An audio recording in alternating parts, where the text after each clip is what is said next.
good afternoon, good evening, wherever you are in the world. My name is Ingram Jones, and I've got with me world-class heavyweight, MIA, Eddie Chambers. If you wonder what MIA stands for, it's missing in action.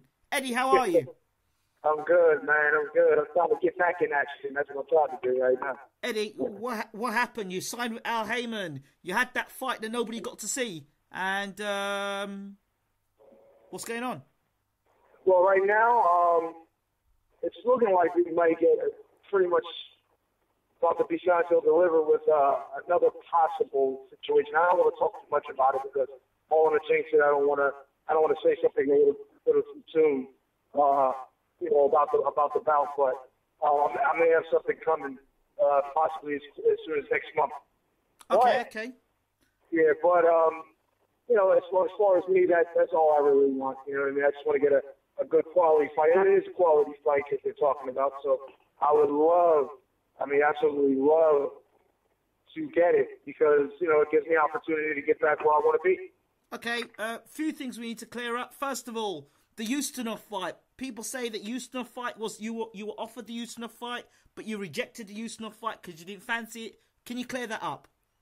No, it wasn't that at all. It was they offered it to us because Tyson couldn't obviously couldn't do it at that moment. He wasn't in the cards for him. He had death in the family. It was a very serious situation. A couple of things that happened for that.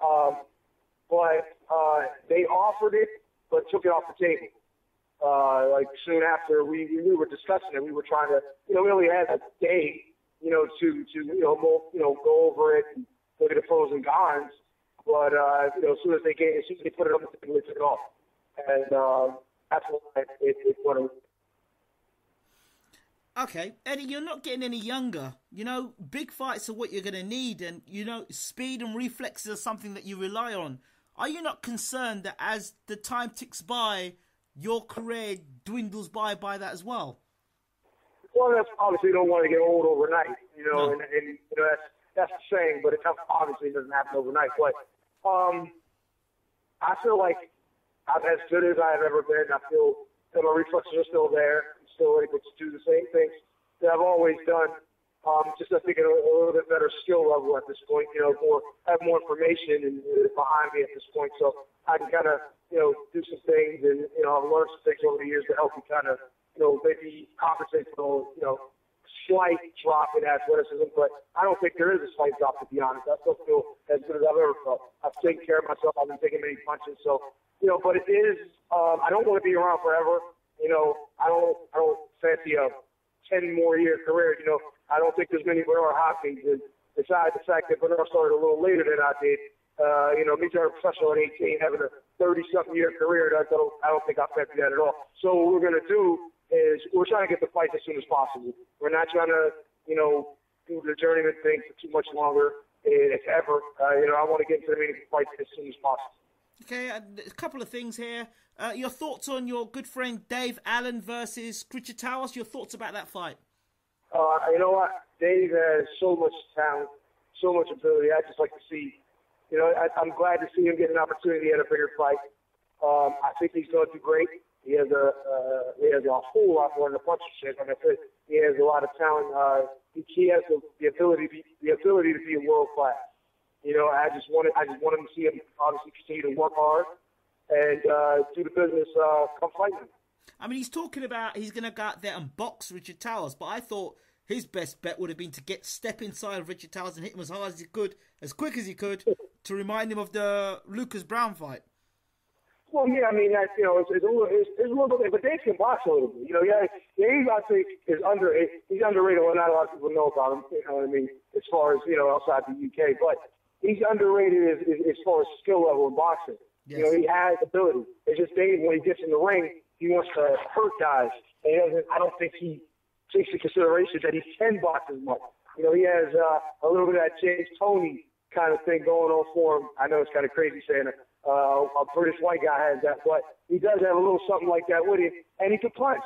So he has some good quality, and like I said, good boxing ability to go along with that punch. So, I mean, it's not crazy and, out of the question that he could actually box Richard Towers. I would just rather see him go in there, be smart, get under him, get into those shots and land a big one and get him out of there as soon as possible. Great Why stuff. wait? Great stuff. I saw online you were getting disrespected by some people on Twitter, saying that how Haye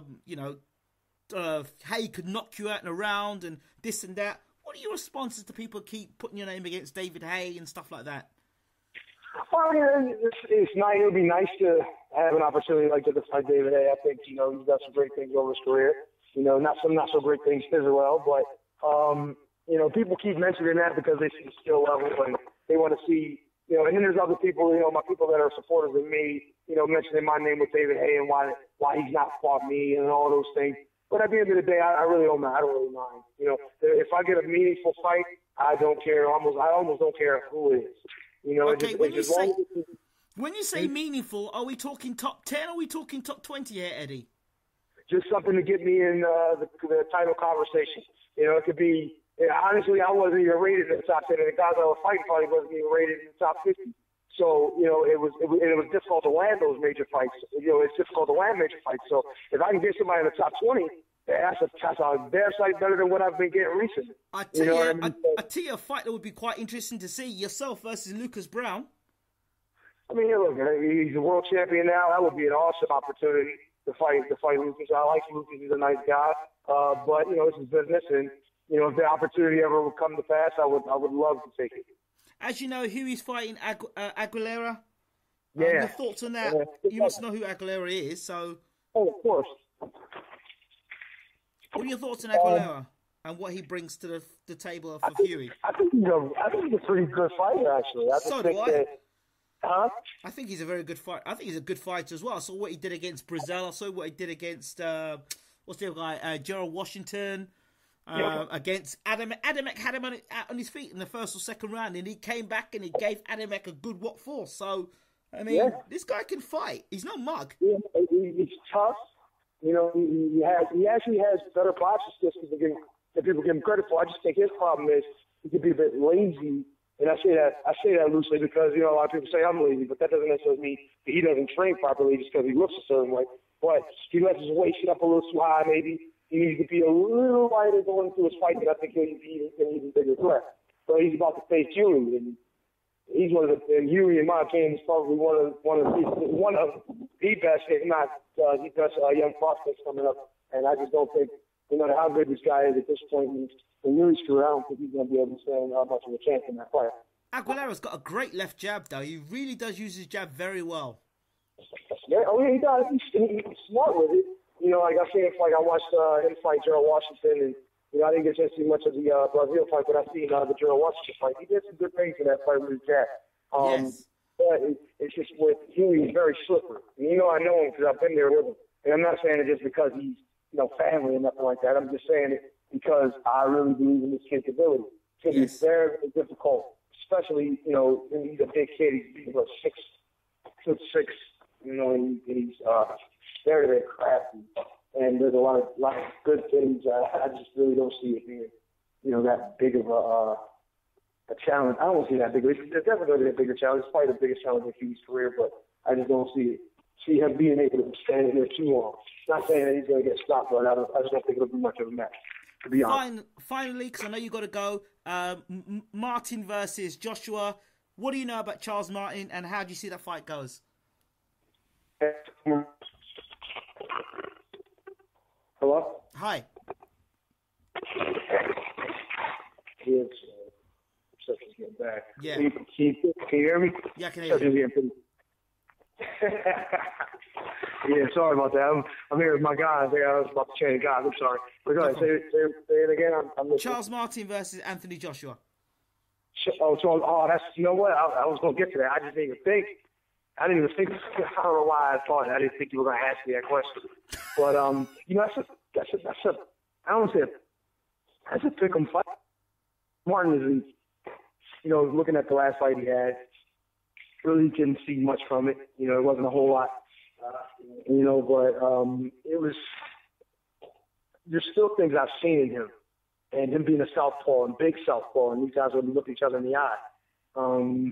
It's going to be, I think, a more interesting fight than people want to admit. You know, and then Joshua looks like a destroyer. He's running through everybody. He got all knockouts. But he's, I honestly think that Martin's going to give him a little more trouble than most. That's most what I people. believe. I looked at Anthony Joshua's amateur career because there's nothing in his pro game to see anything he's done against the Southpaws, and he's been the two fights I didn't think he did look good in his amateur bouts were in the Olympic finals. The one against what's his name, Savon, and definitely one against Cameronelli, where he was getting caught with the left hand over and over and over again, and at no point did he make the adjustment. Yep, and not only just that.